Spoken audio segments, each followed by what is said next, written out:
Joining us right now, an expert in this issue. We've talked to him before, Todd Staples, who is the president of TXOGA, and he joins us now via Skype. And Todd, it's good to see you. Talk to me about this because this is so punitively petty. I cannot think of, even if I try to understand the perspective of the administration, I cannot come up with any justifiable reason why they would make this move now of all times. It's reckless, Dana. It is absolutely a disservice to every man, woman, and child in America.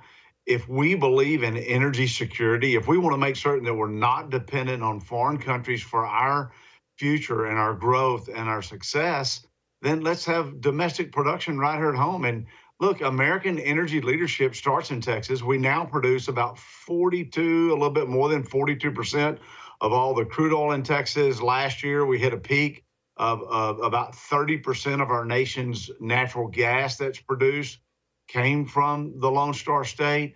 We know that LNG export facilities have been the reason that the world has been able to repudiate Putin for the invasion of Ukraine, because America has stood up.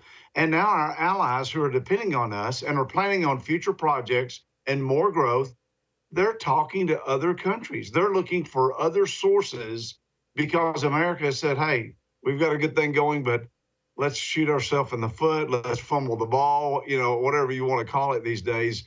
But that's exactly what this is. It's undeniable that it's anything but that. And if you care about the environment, if you really want to say, let's have cleaner air, let's have lower emissions future, natural gas is leading the way. It is displacing other fuel sources, as you stated many times. And so we know what the right solution is. We know how to attract jobs. We know how to deploy this capital. We've got some amazing companies doing that. We got some amazing men and women in the oil patch that are just, working, delivering, doing more every day. Dana, it's amazing to me to think about the progress that Texas has made. We paid $26.3 billion in state and local taxes and state revenues last year. That exceeds the general fund revenues for 36 other states. I mean, almost 3/4 of our nation. And so we know how to do this. We just need policies that don't get in the way if we really want to have energy security. That's the big thing. We're talking with Todd Staples with TXOGA. And I was reading, too, the House is expected to next month take up this measure on this moratorium. It's sad that the House has to take this. It's sad that the measure was taken in the first place. I mean, I can't see that this would, it wouldn't make it out of the House. But then, of course, going to the Senate, then what happens? Then it's going to stall out in the Senate. So how long is this going to last? They said it was temporary, but they never actually put a timestamp on it. They didn't. And we know that many projects have already been approved through other permits that are required. And so this really pulls the rug out from underneath investors. But look, the House, the Senate, the president, they all have to recognize if we're really going to be the ally that other nations depend upon, if we're going to deliver in times of need, these are not things that you want to play around with. I mean, look, our country just saw Weather Storm Heather here recently that caused a lot of disruptions. We all still remember the terrible effects of Winter Storm Uri. These are not things that you play petty political games with, because it's people's lives that are at stake, and we really can make environmental progress. So, hopefully our friends in Washington, I'm proud to see Congressman Pfluger's effort there and others that are taking this up. But it does take both chambers, as we know, and then the president's got to sign it. So we've got a little ways to go here. Todd, Texas is, correct me if I'm wrong on this, just looking at my notes, number one in the nation for LNG. The top terminals are here in Texas, and also one of the top exporters to Europe, to the rest of the world, which originally you had Germany, a number of European countries, countries that were NATO members that actually had to rely on energy, had a gas from the very entity for which NATO was created, which seems, a little bit oxymoronic and against, purpose. We talk with them, persuade them to stop buying dirty Russian gas, buy our clean, environmentally, extracted, because we have the cleanest extraction methods and have pioneered that even before government regulation. And it seems like it was temporary. They made that shift, within the past few years. And then now all of a sudden, I mean, talk a little bit about that destabilization, because where you mentioned this, they have to get energy from somewhere else. I mean, are they going to go back to Russia? Well, let's hope not, right? They're already having other conversations with other countries we know. The thing about America and our allies, look, the entire Gulf Coast is a tremendous resource that we have. Texas, our friends in Louisiana, we have infrastructure that is second to none. It's world class, and this is the reason that we're able to do this. And Dana, we're able to do this. We're able to provide much more than we ever need. For instance, in Texas, we produce, I want to say, 34 billion cubic feet a day. That's I mean, crazy. That's a lot. that's a lot, right?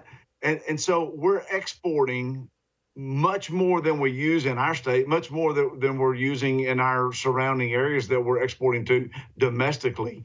And it's because we have this global reach that people are looking to America. It's the reason that we've had billions of investments. These LNG export facilities are extremely costly. There are thousands and thousands of people whose lives are improved because they have these jobs, construction jobs that last several years in the making for just one train. We have people that are being bused to these locations to build these facilities. And now this halt on these export permits just says, we really didn't mean it. And that's just, it's kowtowing to an extreme limited group of activists who, if they get their way, that means people are going to pay more for products here. They're going to have Right. a shortage of products because it's going to interfere with the entire production phase and supply Do chain. we know what proposed projects are going to be ultimately affected with this?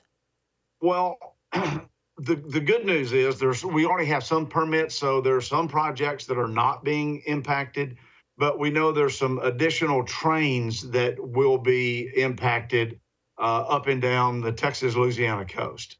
And those are the areas that I'm concentrating on mostly because that's our immediate allies. A lot of Texas gas goes to Louisiana to be exported from their exports as well. And so, I mean, you look in Texas, we know we have Cheniere in Corpus Christi. We have Freeport LNG that's operating today. We have two projects in Beaumont, Jefferson County. One is the Golden Pass LNG. It's going to continue to be built. We have Sempra LNG. They have plans that are being built out today, but they have additional phases that they've discussed. Most LNG companies are discussing future plans. And even in the Brownsville area of Texas, we have projects that, like Next Decade, has gotten some permits, so they're going to be underway. But it's building the pipeline, building the infrastructure that's being jeopardized right here. And it's chasing dollars away that could come to the United States, and it's putting those things in jeopardy. I don't want to be an over alarmist and to suggest that this single action today, if it's repealed relatively soon, will cause irreparable harm. Does it cause harm? Absolutely. But we have sophisticated companies. They're smart. They know how to deliver. They're keeping us with all the energy resources we need. But if it goes on and this thing perpetuates, that's when we get into real danger. And not only does it impact our LNG facilities, but many of these companies are exploring with other types of energy sources like hydrogen. They're looking at that. I'm here to tell you today that I believe these types of decisions about halting export permits impact other forms of activity, carbon capture and storage facilities that have been planned along the Gulf Coast. Our entire manufacturing sector in the United States is responding to consumer needs around the world. All of these types of things get caught up when you have kinks in the works here that derails good common sense policy. It's just crazy, absolutely crazy that this is happening. Talking with Todd Staples of TXOGA. Todd, so appreciate you joining us and kind of giving us some insight on all of this. I have a feeling we're going to be talking with you again here soon, because it doesn't look like this is going to end anytime soon, especially if they're not even looking to take this measure up till next month. Goodness, a lot can happen then. But I appreciate you joining us. Thank you. Thank you. Of Good to be course. with you.